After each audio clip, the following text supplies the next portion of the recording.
Okay, so hello to see you all again.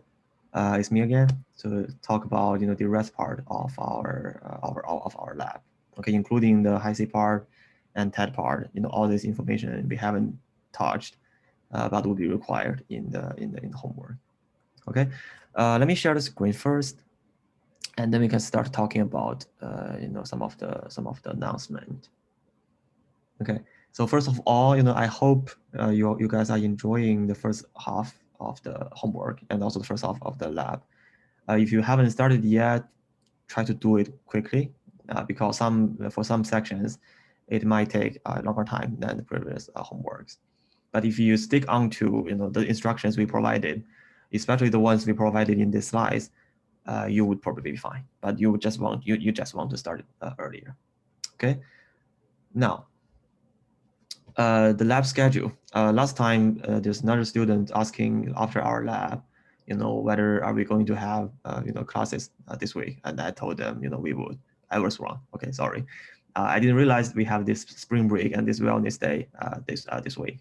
So the new schedule, the updated one would be, so now what you are watching is the pre-recorded lab that would cover the materials that were originally supposed to be covered on Tuesday. So we are moving that into a pre-recording session. But for the Thursday, Friday, and Saturday office hours and QA sessions would remain the same. So please drop by if you have any questions. Also, as always, if you have any additional questions, you don't have to you don't have to stick with this schedule. You can just select the other students from the group, and trying to see if we can collectively get a good answer. Okay. Okay. Now, since last time we talked about the lab and homework, there has been a lot of different questions, emerging from homework. It in part because now this part one, part two are relatively new questions that we haven't had this HiC and BI sequencing questions before. So we are kind of developing it from scratch and trying to adapt the version to the Canon server, and that is leading to tremendous version control conflicts. Okay, so I apologize for that. If you have any, if you see anything strange or anything you cannot explain, try to reach out to us. Okay, but hopefully most of the frequently asked questions are, I try to summarize them here. Okay, so first is the environment related issues. The version conflicts. First of all, because we are providing the environments and data in the shared folder, like I said in the last step, try to copy them to your local folder first. Just trying to avoid, messing up with others, with other students. Technically speaking, you shouldn't be able to override anything over there, but just in case, try copy it first and to do your local folder. Another reason to do this is because this shared folder is on one disk, and if different nodes, different users are trying to access the same file, you might result in a slower response. So you don't want to be delayed, get delayed just because of that. Okay. Second, we recommend all of you to use the interactive nodes instead of the non-interactive nodes, and also, of course, do not use the login node. The reason we want you to use this interactive nodes is because for Canon, the setup for Canon, the configuration is that interactive nodes and non-interactive nodes, they have different conda environments. They have different ways to initiate the condas. This is in part related to the slurm, the srun or sallocate commands. But to avoid those issues, just try to stick with interactive nodes. If you want to use non-interactive nodes, you might want to reinitiate your conda every time, and probably the conda initiate might not work. So you might also directly source the environment directly using the source activate. And then put the conda environment location, the path there. Yeah, so if you still see some problems, you can also try to add this line to source the directly the conda installation initiation script. Just try to override the module loading just to see if that could help. Okay, but again, we do not recommend you to use non-interactive nodes here. Not because in the daily research that's not a good practice. That is a good practice, but it's for this homework specifically. We have a lot of version conflicts, so try not to too fancy about that. Okay, and thirdly is that remember now we actually have 3 versions of your environments. One for part 1. No, sorry, we have 2 different genomes. One for part 1, one for part 2, and the others. We have 2 environments.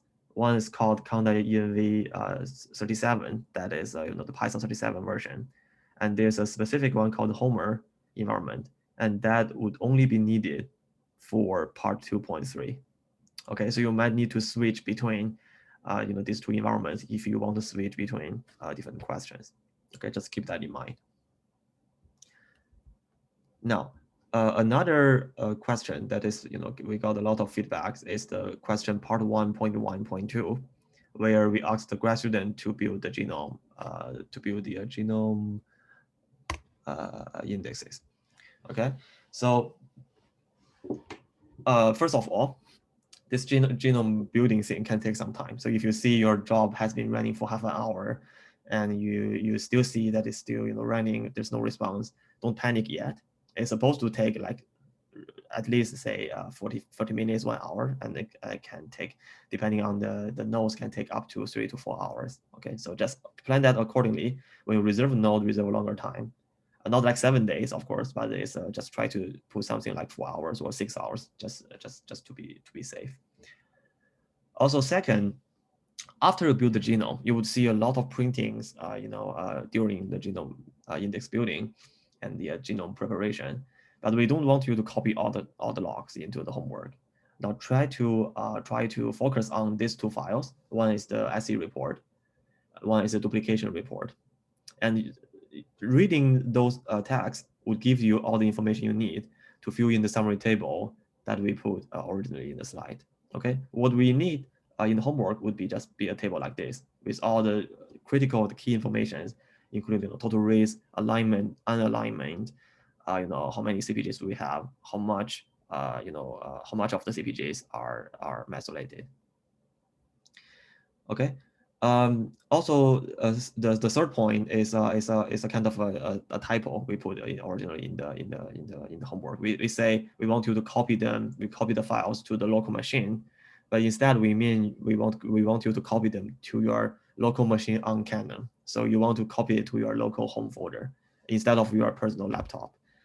Specifically because now for this question, the genome building can be very, very heavy, and you do not want to host or to run this kind of things on your personal laptop. And also on your personal laptop, you wouldn't get access to the environment that we provided on Canon because you do not, you do not have all this, module load and everything. So a lot of packages would be missing if you want to do things, on the personal laptop. Again, trying not to do that, not because this is not a good practice, but because specifically for the version control, trying to stick with the the environment we provided. Okay, so that's the announcement for part 1.1.2. For part 2.1, for the run HC, we received the most errors and issues. So make sure you start this question as early as possible, just to avoid getting confused or getting delayed on this specific question. So this run HC software, as we also mentioned last time, is not very well developed or maintained. This is not a blame. It's just when we are trying to use the package or software developed by other people, by third party, we should always be cautious about how to use them. So here, after a large amount of testing, we picked we picked one feasible solution, and we're trying to summarize it as the tree structure. So trying to set up your working directory exactly as what we provided in the previous slide. double check, triple check the tree structure to see if they look exactly the same, because any difference might lead to an error, and the error would be very confusing. Saying something, it's not going to tell you something is missing, something they cannot find. It would tell you, they cannot align the data, but actually what that error message is saying is they cannot find the file. So for example, one very frequent issue is that when you copy your HiC subrist folder, make sure that the FASTQ files are under the under the desired path instead of under a subfolder. So just try to double check that. Secondly, some of the run HiC jobs, they might fail, but you wouldn't see directly from the terminal. So when you type in the run HiC commands, you will see a lot of logs, and then in the end they say it's finished. But sometimes, even though it's finished, it doesn't mean it's finished successfully. So you might want to check the log for each step to make sure make sure in the log it's saying each step is successfully completed. So if you see an error message in the log, you have an error message for this step, so do not proceed yet. Yeah. Thirdly, and this is another very annoying thing you need to keep in mind, is that if you made some mistake when you're testing or debugging this run HiC, and then it might also be the case that you prepared everything, you got everything correct, but your model still failed. That is probably because you failed before, and the run HiC is remembering all these failures. So they consider your last step has been finished, so it will skip rerunning that step. So even though now your setup is correct, your entire runtime configuration is correct, but the run HiC is now going to rerun and overwrite it. So you'll still see error messages in the following logs. So again, try to, if you see that, try to clean up the working directory to remove those, folders ending with HG38. Remember to add this hyphen, because we also have this one folder called exactly HG38, which is our index genome. You do not want to remove that. You only want to remove those intermediate files. And also specifically remove those complete files, because that, for some of the run HiC commands, they are using this completed file as the indicator that whether the previous job has completed or not. So that's it. Also keep that in mind in your future research. That's not the best practice. Yeah, so that's all we have. Kind of a brief summary of what are the questions we got from the quiz session and from the office hour. So hopefully that can solve most of the problems. And and now let's move on. So the first part we are going to cover today is the cooler. It's the cooler Pikachu and high glass with all fancy names. So just to break it down, the cooler is a package that designed a data type specifically for genomic interactions. Okay, it's called cooler because it's using this COO sparse matrix data, and they're trying to make their name cooler by calling it cooler. The Pikachu thing is I find this very interesting. It's trying to find the peaks from your genomic information. So it's actually, I guess that might means catching the peaks. So peak catch. So it's called Pikachu.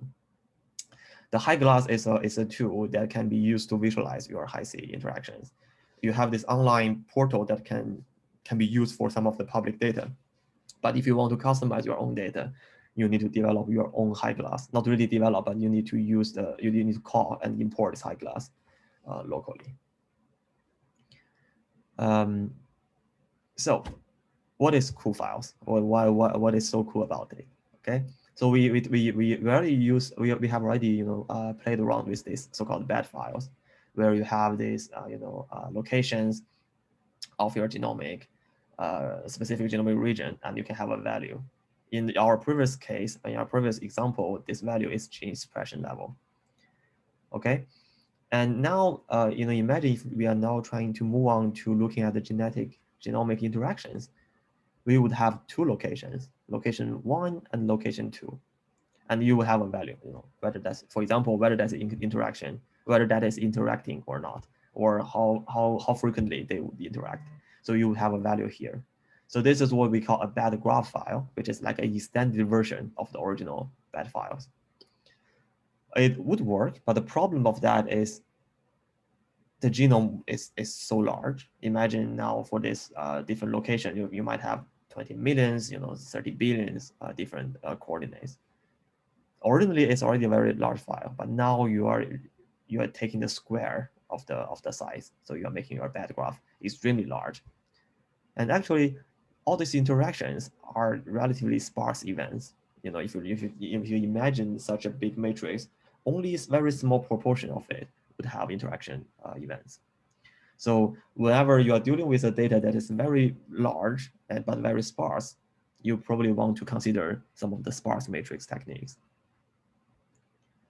For example, here, if let's try to focus on this C001. So there are multiple different versions of sparse of sparse coding. So we usually start from this C00, and that's the most easiest way.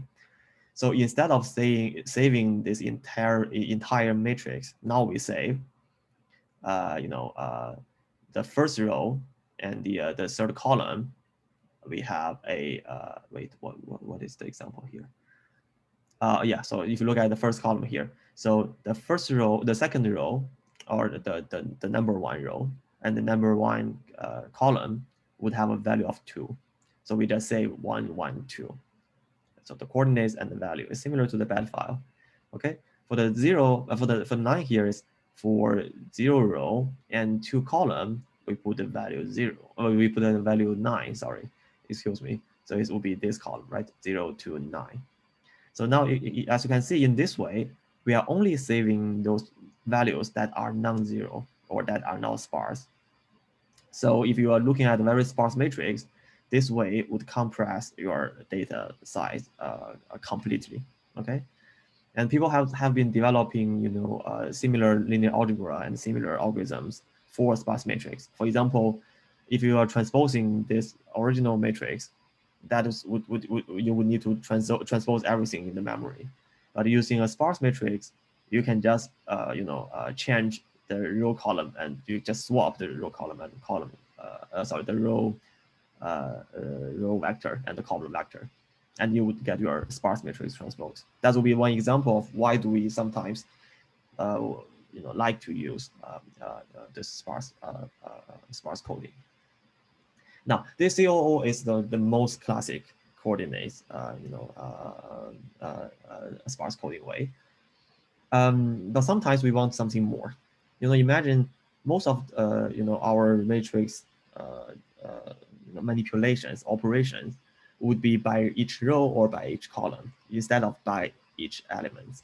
So sometimes if we save the values, the non-zero values from one row to be together, we might have a better efficiency to do some operation. So that's why the CSR is was invented. It's called compressed sparse column matrix. So now we look at each column, whether that's a column or a row, doesn't matter. So you just pick one slice, and you compress this slice, this vector first, and then you move on to the next slice. So in this way, even though the actual data size is the same as the C01, but for some of the algorithms, it can make a faster calling because it doesn't have to go through the entire linked list. Okay, so now this is the reason we want to have these cool files. So sometimes you would see, as you will see in the homework, that the .co files would be exactly using this format. Okay, in here you would have this .co is specifically designed by Cooler for genomic information. So you have, for each cool file, you would have actually four different data sheets. So the first sheet, the sheet 1, would be what are the chromosomes. For example, for a human, you have 24 chromosomes in total, 1 to 22 X and Y. And we have a separate file saving how do we define the bins. Yeah, so I forgot to talk about one thing. So if your matrix is too sparse, you can use this sparse compression to reduce your data size. And also because of the matrix is too large, and sometimes we don't need that high resolution, we can do the spinning like what we were doing before. We can truncate, not to try to truncate, we can summarize a very high dimensional vector into a lower dimensional space, but without losing too much information. So it's like a pooling or like a binning. Okay, so we now in this cool file we have a separate file defining what are the bins. So would be, you know, where for each bin, where do we start, where do we end, and we just call that region to be, you know, region 1, for example, region A.1. That would be the label. Now the pixels are the data set we saw here. Okay, that will include the bin ID for the x-axis, the bin ID for the y-axis, and the value for that specific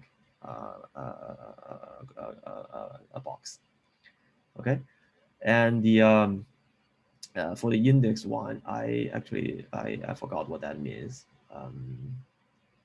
Actually, I forgot. Okay, let's just leave it there. We wouldn't need this for now. So the most important part, as you can see, is the pixels data. That's the compressed version of the original large matrix.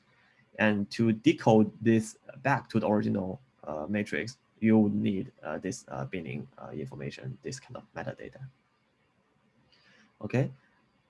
So in practice, that's what we would have for the .co files. Now, for a lot of genomic interaction studies, you might need multiple resolutions. The resolution, by resolution here, we mean the size of the bin, the step size of the bin. Because you can imagine you can take, you know, 100,000 nucleotides as the bin, and then you have a lower resolution, but you can have a faster training, or you might have a better visualization. But for different tasks, you might need different resolutions. So this multi-resolution cool files is specifically designed for this. So you can save you know, multiple resolutions. It's like a folder of folders. It's like a folder of different cool files. You can all save it in that cool.